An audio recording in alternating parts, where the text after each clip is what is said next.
Hey everyone, welcome to The Flip Side with your hosts Chris and Sean. We're a podcast rambling about the interesting questions in the world of movement.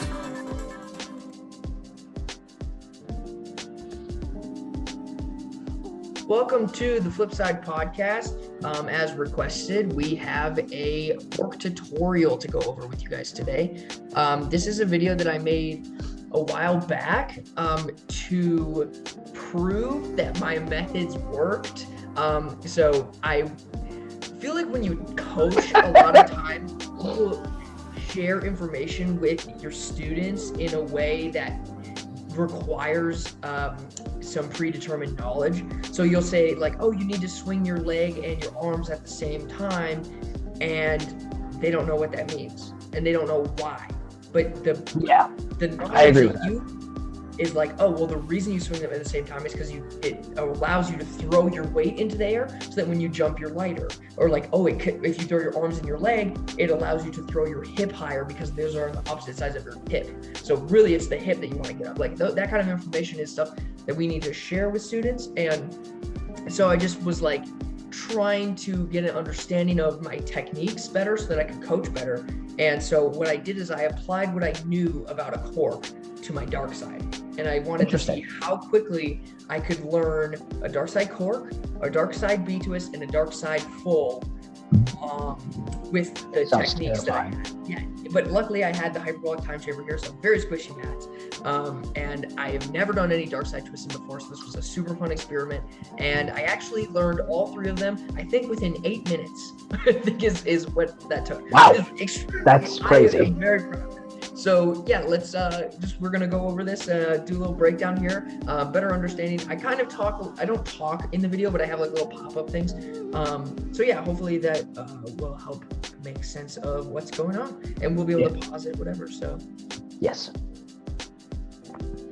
there we go. So yeah, you can see how squishy that floor is. There is a lot of give to that. What is your first takeaway as you're seeing me just huck myself in these gainers? It looks like me trying to do it. I could definitely see the understanding of like how it feels to actually raise your leg and let it go above that horizontal plane, because understanding your flipping axis is kind of tricky at first. Like twisting both ways isn't hard when you're vertical, at least like straight up and down vertical, like feet towards the ground. It's very easy to understand. At least it should be. Right. That's what I'm doing there. I did a vertical B twist to be like, so my biggest issue that was going on was that I was trying to figure out how to go from inverted and continue to drop my right hip and my right side. So like basically when I'm coming out of the gainer, I can do a gainer just fine and do it perfectly upside down because I'm still in comfortable zone. Because I swing my right leg and I go completely upside down. But when I swing my left leg, I'll still go completely upside down. So now there's not really a change. But when I go to start doing a twist, it's really unnatural for me to land left leg first and have my right leg naturally fall behind me. It still wants to land the same spot as my left. Like it wants to land even and not splayed. And so basically what I'm doing here is I'm just running through these tricks, trying to get my leg to naturally fall behind me. And I'm trying to get my eyes to turn. So like I purposely landed flat on my back. I'm just like, I wanted to just like see, I'm just looking around in these zones and like figuring out like, and you can even see here, like look at this one, my arm as I'm coming out of. Hey, if you enjoy our content and you want to show some support, make sure you follow us on Spotify and Instagram. Our Instagram tag is the_flip_side_podcast. Just make sure to go on there. Just shout out like old episodes that you liked, anything about the new episodes. You can comment on any of them. We would really appreciate it. And if you do end up wanting to go a step further, just become a supporter. All you have to do is follow the link in the description in any of our episodes that we've published. And you can also go under the About section in our Spotify homepage. You can do as little as 99 cents a month. Any amount that you guys support us is going to help us build a better podcast and help build better trickers around the world. Oh, cool. So check out my arm right here. So I swing my left side, and then you can see my arms are dropped in front of me. Yeah. instead of following along with what I'm trying to do. So basically what I'm doing is I'm jumping between doing the gainer and the B kick because they're essentially the same thing. You know, Yeah, I'm just trying to get the same foot down, and I'm trying to get my opposite hip to continue rotating the way that I want, naturally, not twisting, just naturally falling that way. And there, I'm just like doing like really crappy vertical type twisting. So at this point, I want to hear like what a coach's, you know, perspective. What would you, if you saw me doing this, would you think that I'm on the right path? I mean, if you saw that, me just crash face first into the wall, what do you say? I would see that you are willing to at least like play with your zones, and which means you're at least comfortable enough to crash. Because sometimes that's the biggest hurdle, is actually getting over that fear of like crashing the first time or a couple times, because it's just scary and you don't want to get hurt. Like I've definitely said that before, but I could see that you're gymnastics though, right? Yeah. I mean, we had to teach you guys like, well, use that it's okay to just send it sometimes. Yes, because I'm not that way. Yeah. So I mean, because it's safe, it's fine just to kind of huck and figure out. So I mean, the biggest thing I would look at is that it just doesn't look fluid. So I'd figure out ways to make it feel more fluid. So like if you were doing B twist, I would work on just like doing that swing and just like going over a barrel and just like having the barrel standing up and just doing like a side roll or a side somersault over the barrel and just like figuring out to be comfortable on that axis. And then like doing gainer and doing the twist that way. It would be more making it a fluid gainer, because like when you did that attempt on your dark side gainer, it was very tucked, which doesn't translate well to doing the twist. So it's like, yes, you did it, but when I would be like, okay, if we want to add a twist, it has to look in a semblance of a certain way, because it's really hard to cork that, at least in my opinion. So I mean, I would say you're on the right steps. Okay. I mean, really, yeah, I like the use of the figuring block. out to be more fluid. I like the use of the block a lot. That's actually how I teach B twist, but I've never even thought about teaching cork that way. So that's a really good point. But it's super possible. It's the exact same thing. So this is actually every single attempt that I did. Like this is everything. So now what I started doing, so I started working on illusion twist, because I was thinking that if I can figure out how to basically activate my hip in that zone, because my hip is exactly what you're saying. You're tucking, and when you tuck, nothing's happening. You're just there. And so what I'm doing is I'm basically using a kick to initiate my twist. If I can get myself to do a B twist shuriken, then I'm driving that kick to the floor, which is the same, you know, idea as if you're going to eagle or do any, I need to open my hips. I need to be relaxed. So if I can focus on one point instead of all these things going on at once, like when I'm working dark side, I'm like, I need to jump. I need to open my hips. I need my arms out, then pulled in. I need to invert. I need to be looking over my right shoulder. It's all the opposites. And as soon as I fall into like the rhythm, my body starts doing the other side. So like there will be points in here where I'll be like, okay, activate your twist. And I will start to twist to the right, and then I will see the ground and I'll open on my left side, assuming that I'm reaching the floor with my left side, because that's how I have it. And so it looks really odd. Some of those crashes are pretty funny, but this is what I'm doing is I'm trying to create this habit of bringing my right leg to the floor. Yeah, because that's the hard part at the beginning, is landing on that opposite side is very awkward, because you're just straight up not used to it from that angle. Right. And so now I'm realizing that my lean is wrong. Like I can't hold out my chamber very well. So I threw those just to like teach myself. Yeah. Like. Because you can't hold the chamber because you're leaning forward. Since your shoulders are forward and your center of gravity and center of mass is falling forward, you can't feasibly hold that. It's not going to be a thing. Exactly. Oh, that was pretty good though. Yeah. So you can see that takeoff and that left leg actually, even though it's not quite as good as the other side, but you can see the left.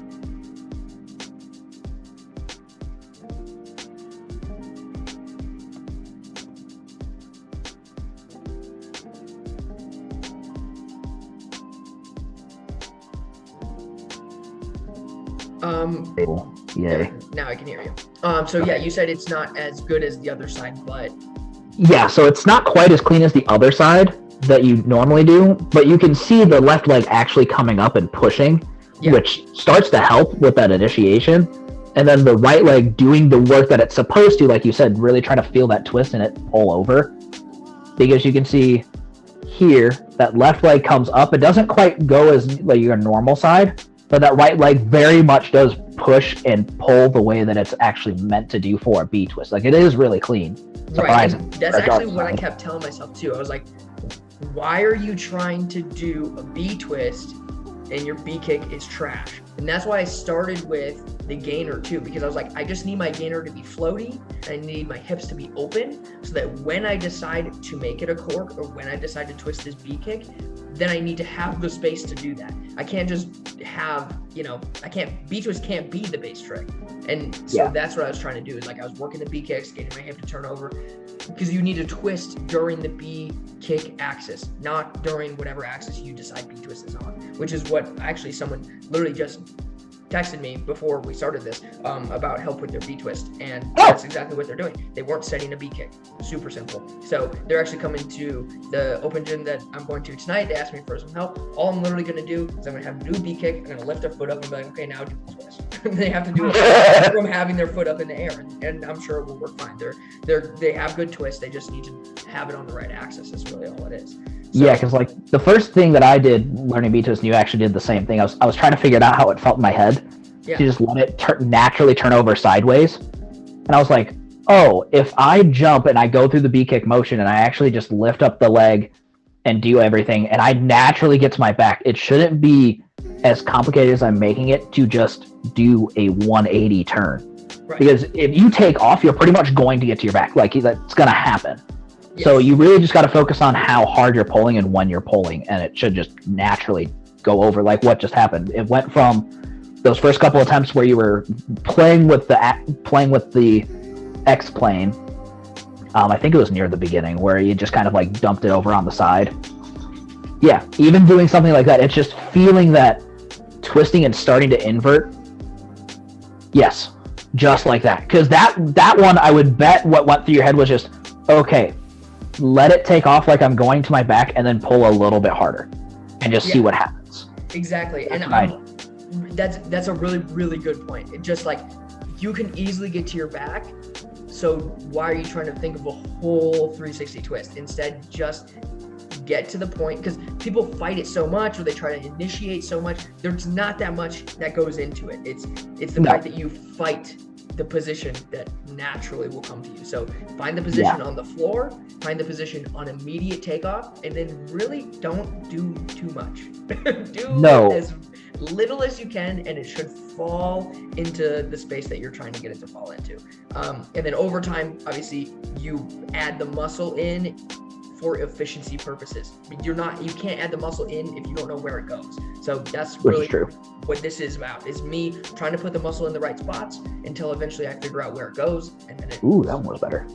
Yeah, yes. So now I'm just trying to get that float. I'm trying to figure out how to get my steps. I realized that because the floor is so squishy too, I need to jump up and down, not so much of a block. With that gainer. So now it's just like a little bit of a learning curve for the surface. But you can see while doing those gainers that you just threw, it looked like you were thinking more about the takeoff and really trying to like get that left leg more over your head and letting it actually rotate, because that's going to be the next progression for cork. Because once you get B twist, now you know that axis and how to kind of play on it a little bit. Now it's just doing the same thing but through the cork. But if your cork doesn't feel floaty enough, it's very hard to just like force the twist to happen, because even there, like, you're tucking too much and not quite getting that leg around. Because you can see as it swung up, it didn't swing with you, it swung away and then pulled in. Yeah, check it out. This is the one. Oh shit, that's the one that I actually reached towards the floor, the left side. I think it's the one after this. Yep. It's like you can see my. Yeah, because you can see it. Yeah, like I'm almost doing a whack knife. Or like, I'm like, whoa! Like, why did I do that? Because I was just looking for the floor and I looked over my left shoulder instead of my right. Yeah, then the next one you look over, the leg swung with you, and even though it was still like, so that's the thing. It was kind of that happy medium between like a good B twist and an okay cork, because that's where it was. Like that was the position for it. It pulled in. It was tucking, yes, but it's just finishing the flip. The twist was on the right time. I mean, it was good. It was just focusing more on the takeoff and letting it actually kick up and launch into the air before you start to initiate the twist, because the B twist pretty much starts the twist off the ground, where the cork does not. And I get what you're saying about the tuck, but for me, tucking my legs like that, it made me do less. And I don't know if that's because I do kicks and things like that, but when I do the cork, if my legs were straight, they would be like, okay, now what? They'd be looking for something to do. So to give my legs something to occupy their mind, I was like, just tuck, and then nothing, like then do nothing. Basically just retain some sort of body position. But you know, it's also a cork, it's off axis. And if my knees are, if my legs are tucked, then I also have more space to land. If I have straight legs, then the chances of getting my legs squeezed in, because obviously this is like an efficiency. This is efficiency. I'm just trying to get it done and then fix it from there. But you're right. I mean, it's not efficient when it comes down to rubber technique. But because like efficient for learning that initially.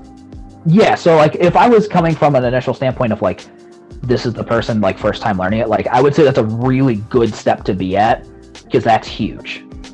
Because like even if they're tucking it that hard, I'm gonna assume they're probably not gonna be jumping as high. But it's the fact that they're actually really truly like getting it over, and it's clean enough where you can start to play around with how hard they're pushing, when they're pushing, how tight their twist is, and potentially straightening out the leg. Because as long as they're not doing the habit that you had before, I mean, granted, this is your dark side, so usually this shouldn't happen, but kicking away and then pulling in. Right. But as long as they're not doing that. That is the same. If someone doesn't have a habit, then their other response is just going to be open. My habit is reaching, but if you have no habit, it's just open. You know what I mean? Because it's a fear response partially for them, where it's like, this is uncomfortable. It is also for me too. Yeah. So it's a fear response of like, this is comfortable.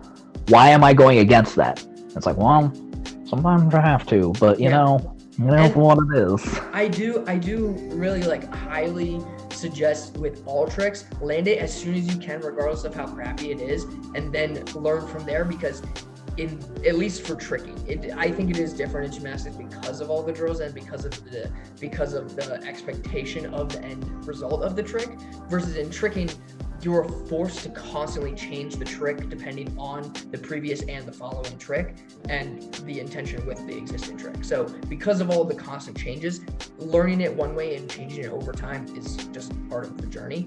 So that's why I suggest landing the trick as soon as you can first, and then change it from there, because it also will really lower the chances of getting injured.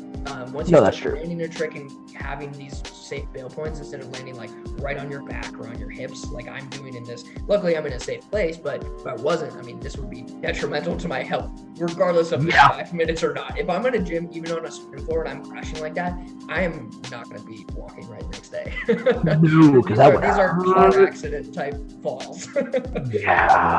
So I mean, that's a big thing. Like even in gymnastics, I've slowly adopted more of how you put it, as kind of like chuck it the first time, because the first time's not going to be perfect most of the time. Like 99% of the time, you go for that skill the first time, it's going to suck. Like it just is. Like you can't expect perfection right from the get-go. That's not feasibly how that's ever going to work. So I mean, as long as you're safe doing it, like go for it. So this progression, you're trying to start to doing it out of cart? Yeah, so cart full. Cart full is my next progression. We did our cart episode, and I can tell you that's kind of bad. Yes. But that's actually what's funny. That is my fix. So because I have the B twist and the cork now, it's actually my cartwheel that's the worst. So I just was like, oh, I have the twist. The twist made sense in my head, so I just sent it, and then I go, okay, yeah. So this is actually something else that's really interesting. The cork, let's go back and watch it. The reason that I don't land these previous ones, because I'm actually on a side axis. Like I am parallel with the floor, which is what you want. But I realized that if I inverted it more, it actually did a gainer with a twist. So I'm twisting on the axis I created, then it was better. And that's what I did different. So that's why I applied that here. So I did the cart full. It's too vertical, because what did I do? I tried to just do a cart full. Okay. And then I took a step back and I said, okay, let's do a cart pop flash. okay, and then twist on that axis. And Yeah. so that's what I did. And then, so I was like, okay, that's closer. And I was like, and it's B twisty, so let's fix the cart because it's trash. Yeah, because that's the thing with doing the cart full. It truly needs to be like inverted for it to be like cart full. Because then if it's too much like a gainer, because I feel like cork is kind of that in between place between B twist and back full. Truly, unless it's like a near perfect cork, in my opinion. So you're saying that cork is between the two? Yes. Yeah. Okay, I'm glad we're still there. I was like, unless I'm wrong, but I'm pretty sure. So B twist. I think you're right, because it like the cork goes backwards. It's like a backflip with a twist, but it also swings up like a B twist does. And it actually, I mean, I've said this before, it evolved from a B twist. So a cork used to be a swing turn B twist. That you did not flat spin on. That's the original cork. It just evolved into this so that we can do triples. So it's really figuring out then. A lot of these play off of each other then, because if you get B twist, cork gets a little easier to understand, because cork, like you've just said, and we've said multiple times, cork and B twist are pretty much just literally the same thing. It's a slightly different axis. The biggest difference, I think, between doing that and full, though, at least like a true full, because it's a pop, is a true backflip instead of like a half backflip in a way. I see what you're saying, like taking off backwards. Yeah, because like a lot of ways that I've seen people that do tumbling, like in cheer and some other things, they will learn back full, like a standing back full, which is still like not an easy thing to do, but they'll learn it more like they're doing a cork, which is really weird to me, because it's from stand and I'm like, okay, well it's technically a full, yeah, but they almost do it like they're doing this like weird mix of like B twist cork on it, like from 2 feet. And I was like, well, if you do like a back full, like a pop full in tricking, though, it shouldn't look that way, because it should be more inverted, which I've seen like good standing back fulls, like really good ones, and they do go here when they twist. Yeah. And that's like the biggest difference to understand. But if you add twist, then you do get you slowly start to come off. We've talked about that before. Like if you're doing a quad, then you're gonna start to fall onto that sideways axis, right? Yeah. Even if you're coming out of round off. So I think that the same theory applies. Like if you're doing it from standing, because you're lacking power, you're gonna start to do that sooner. And I think that if someone's doing it with a full, it means that they're maxing out their potential sooner. Potentially, because like I've seen people do standing dub, and it still be pretty vertical. I guess it just depends on the person. Yes. And also like that maybe that person's strengths too. Maybe they don't have the muscles to throw it directly upside down. I know I don't. It's hard. I can do a standing full directly upside down, but it is the exact same level of difficulty it is if I do it over the side. Yeah, I've only ever thrown a standing full a couple of times, and it was definitely not on the floor. Because I was like, there is no way on God's green earth I'm going to try that. But I am not strong enough. But the biggest thing to understand with doing these progressions of like doing cork and like a really true cork progression is really, I feel like getting B twist and understanding how your gainer should feel. It's less twist. I mean, as simple as that, it's less twist, and on top of that, you're a lot lower to the floor, which means so it's a lot safer.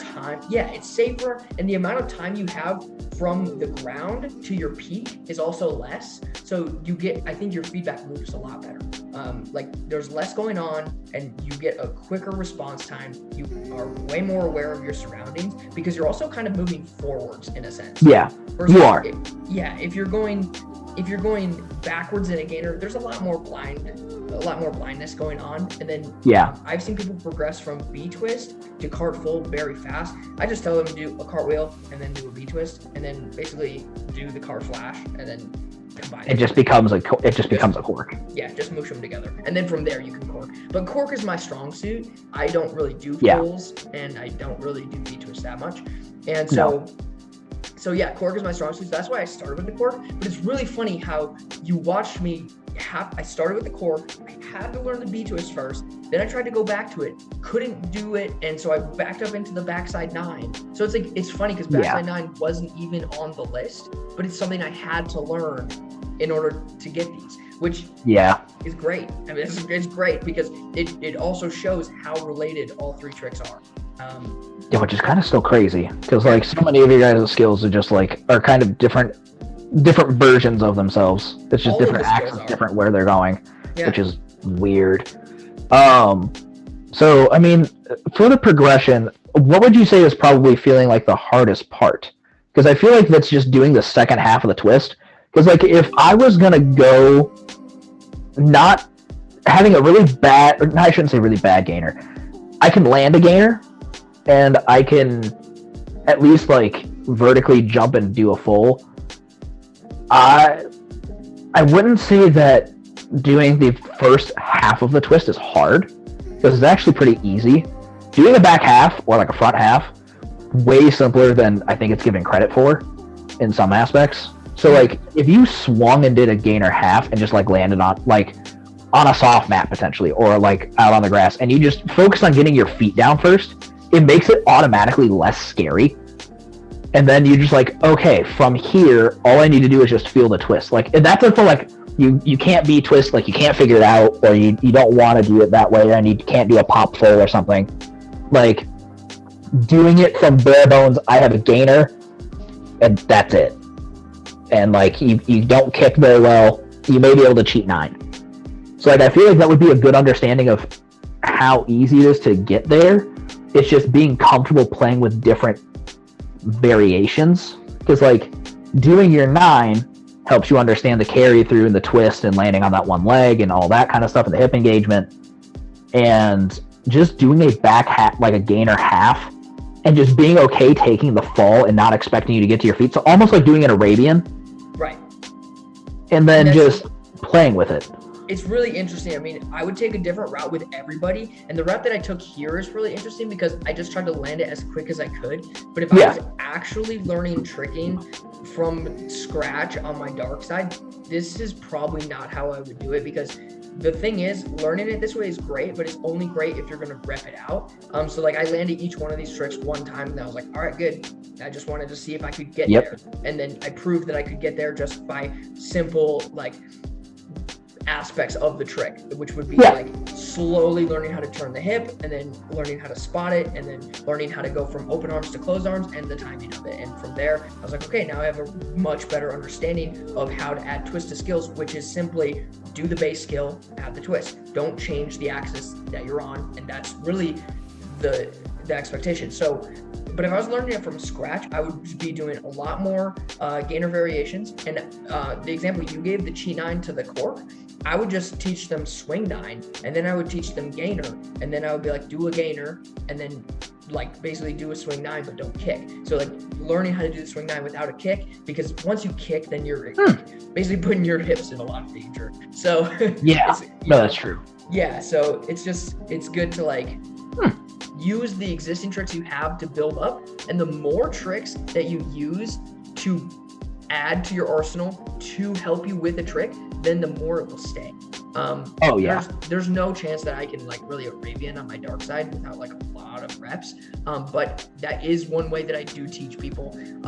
Usually I'll go from side flip over a barrel to B twist over a barrel to working on cork on the trampoline and like getting the cork to land on the back like a D leg. And then pulling it over. That's usually how I teach it, and it works pretty well. But like, that's not going to stick, and it's not going to work well unless you get that beat twist illusion. So like that beat twist illusion is really what I think like pushed the rest of it to work. If I didn't do that beat twist illusion, I would not understand my right hip engagement to turn it over. And so it's all basics, and the more tricks you apply into the existing trick, the more it's going to stick, the more understanding. And that's why variations are so important. How do you get a dub? By learning cork variations, whether it's swipe, D-leg, round, whatever it is. And the same thing applies for the single. There's half twisting skills that have variations. So. Yeah, that's true. And I think that's a big thing that was underutilized for a long time, is like half twisting things, which I've seen a lot more recently. Oh yeah, which big is time. Weird, because I've thought about it ever since I knew you. I was like, no one does anything into like a half twist or like a front swing that often. Like, why does everybody avoid this? It's so much harder. It's so much harder. That curriculum that we just posted on the Flipside podcast, you notice that all of the forward moving skills, all the front swing type skills, they're pretty deep in there, honestly, because I just, maybe that's going to change over time. That is something that was crossing my mind as I was writing it, is just like, maybe aerial front swing is going to become a beginner skill. Like, it's really not that difficult. It's just a matter of like, what progression do you want to take, and what progression is going to help you in the long run is really how I built that. And I think that that's the same concept as this, is like, what parts are going to help you, then apply it. So I think, anyway, the most difficult part of this is really just like being patient and then understanding the issues. So like, you need the knowledge base to be like, this is why it's not working. And then you need body control to say, this is how I fix that. And basically learning all of those prerequisites teaches you those things. So that you can apply to the skill you're working on. Is really the ultimate. That's busted. No, that's true. That's the winner's guide. I actually have one more. Because this is one thing I did in prep for doing B-twist. I did it on a tumble track just because we don't have a full-size trampoline at the gym. So I would take off like I'm going into a B kick and turn it over like a D leg onto my back, and then do that bounce over like quarter half turn thing to my feet. So I could understand in my head and how to reorient the twist, especially for me, because I'm used to twisting here. So twisting here at all was just really odd, because that's just not supposed to happen in my head. Right. So like understanding the orientation, like where I need to be looking in the spot points. That's the scariest part. Really beneficial. And they're like, oh, the floor's over there. I like to look where I'm going to land. I don't like to look other ways. That's what I was taught. So learning to not have my eyes catch something like when I'm turning upside down, and just letting the information just kind of go by, like still keeping your eyes open because you should, but not trying to like focus on taking in all of that information at the time, because you don't want to focus on a spot point that's going to throw off your orientation in your head. So that's like, what I say to people when they do backflips. I constantly say, don't look. Why am I landing so low? Like, because you're staring. No staring. You can look, you can watch, but no staring. You just let it pass. Yep. Don't do anything to change what's happening. No, because like the biggest thing that I did was I had my spot point where I stared at the floor when I started the B-twist, which is pretty much just the initial just like step and lean. Yeah. But then after I went, I didn't look at anything, and I just tried to look for the floor as quickly as possible with the twist without like jerking my head to the side, because that can also throw things off, because you're kind of going to go by where you feel your head is, not just your body, unfortunately. Right. When people see the floor and they open, and you're like, your head was so far ahead of the rest of your body. So don't. Yeah, like that wasn't a good idea. Right. Because once I started doing that, I was like, oh, this makes more sense. Like, I just don't need to track where I'm going, because I just need to trust my body and the way that I'm feeling the hip rotation and I'm actually feeling the pull. Because if you... Yes. Because if you look when you're upside down, like if you're tricking outside and you stare at the sky when you do something, at least for me, it throws off my orientation, because I'm just like, oh, that's the floor. And I'm like, oh, wait, that's not the floor. That was my balls moment, yeah. Yeah, that is straight up an balls moment. When you're looking at the wrong thing and you're like, that doesn't seem right. You're like, now I don't know what's happening at all. And then you're just flailing in space and hoping for the best. Right. Especially if you're expecting to see one thing and then you don't, and you go, interesting. Got like when I did the double full ball out where I went too high and I overgauged how hard I needed to push and just scorpioned. Oh god, that thought I broke my back. That was so bad. God.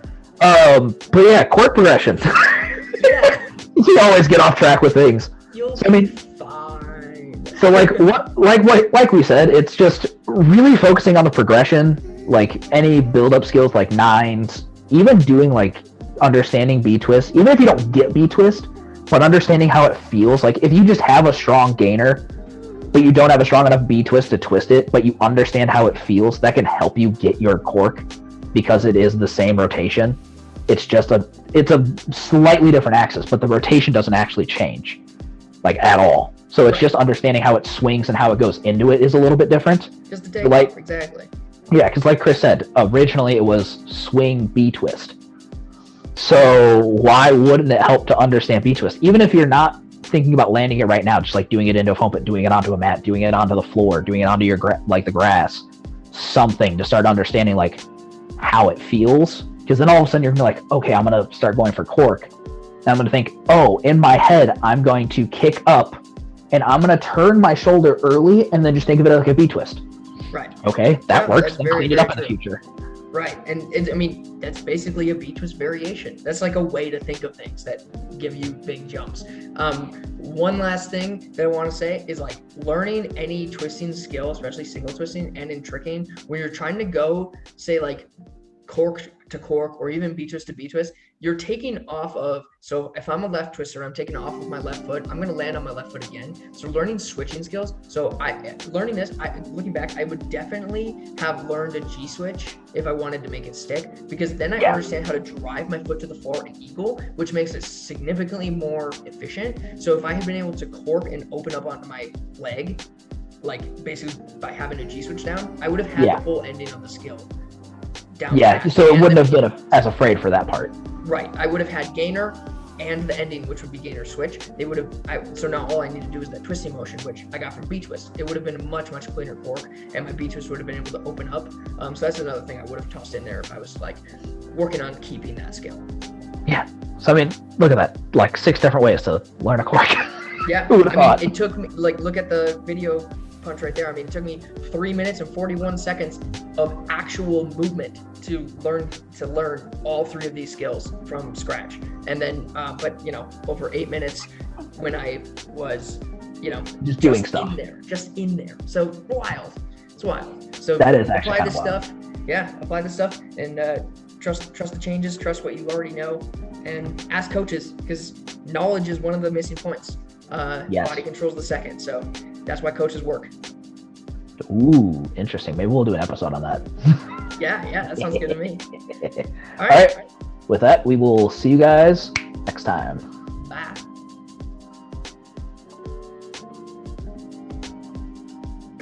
Wait. It's under more. Don't forget to follow us on the_flip_side_podcast on Instagram. And CHRISPY_TRIX. That's chrispy-trix on Instagram. And I also have another YouTube channel, TrixFix, TRIX space FIX, for more tutorials and other things. And we'll see you guys next time.